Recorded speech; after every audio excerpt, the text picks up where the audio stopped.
और उनको ये कहा गया, आदेश दिया गया कि आपको डिप्टी सीएम पद लेना है। हम वैसे जो प्रमुख कुछ लीडर घर पे थे उनको ये निर्णय उनका वहाँ पे उन्होंने बताया था, और ये निर्णय बताते वक्त उनकी आंखें नम हुई थी, और हम सारे लीडर भी वहाँ पे पूरे भावुक हो चुके थे, क्योंकि ये बहुत ही क्लेशदायक और कष्टदायक निर्णय था।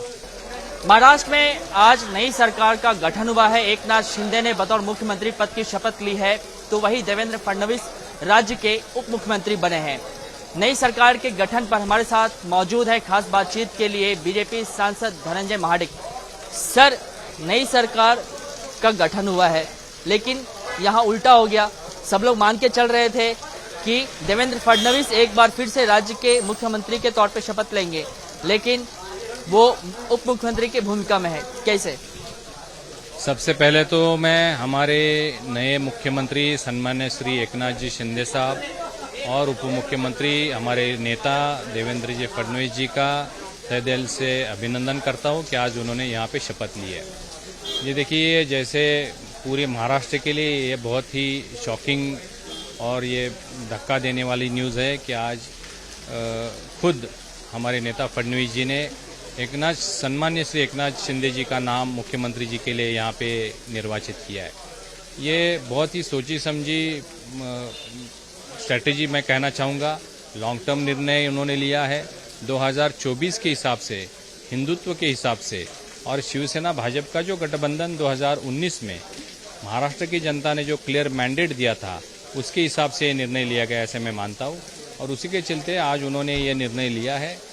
हिंदुत्व का और शिवसेना का एक सामान्य कार्यकर्ता, क्योंकि जो हमारे विरोधक है वो कह रहे थे कि उन्होंने शिवसेना को मुख्यमंत्री पद दिलाया, तो आज ये भी एक बहुत बड़प्पन फडणवीस जी का मैं कहना चाहूँगा कि उन्होंने ये त्याग करके, खुद की कुर्सी त्याग करके एक शिवसेना के यहाँ एक शिवसैनिक को यहाँ पे मुख्यमंत्री पद पे बिठाया है। उनको खुद समर्थन दिया है, भाजपा ने शिवसेना को समर्थन दिया है, और वो डिप्टी सीएम पद का स्वीकार करना नहीं चाहते थे, ये उन्होंने खुद यहाँ पे कहा था।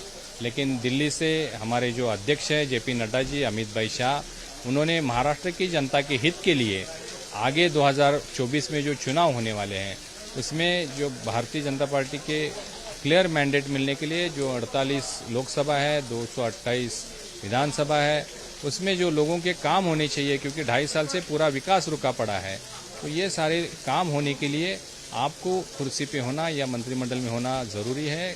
विकास के रूप में आपको काम करना ज़रूरी है, इसीलिए उनको रिक्वेस्ट की और आदेश भी दिया। इसी के चलते आज उन्होंने डिप्टी सीएम पद यहाँ पे स्वीकार किया है। सर, राजभवन आने तक क्या इस बात की जानकारी थी कि कुछ इस तरीके का देवेंद्र फडणवीस या उनके तरफ से, पार्टी हाईकमान की तरफ से इस तरीके का कुछ ऐलान किया जा सकता है, शिंदे को मुख्यमंत्री बनाया जा सकता है?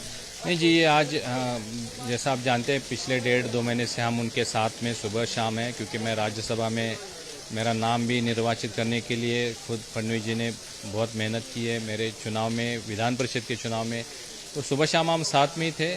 आज उन्होंने जब एकनाथ शिंदे जी का नाम यहाँ पे घोषित किया, उसके बाद जब वो घर आए थे, तो ये हमारे लिए सबके लिए बहुत शॉकिंग निर्णय था, और वो हम सबको अपना ये निर्णय क्यों लिया है उसकी वजह बता रहे थे घर पे। उसी वक्त दिल्ली से फ़ोन आया था और उनको ये कहा गया, आदेश दिया गया कि आपको डिप्टी सीएम पद लेना है।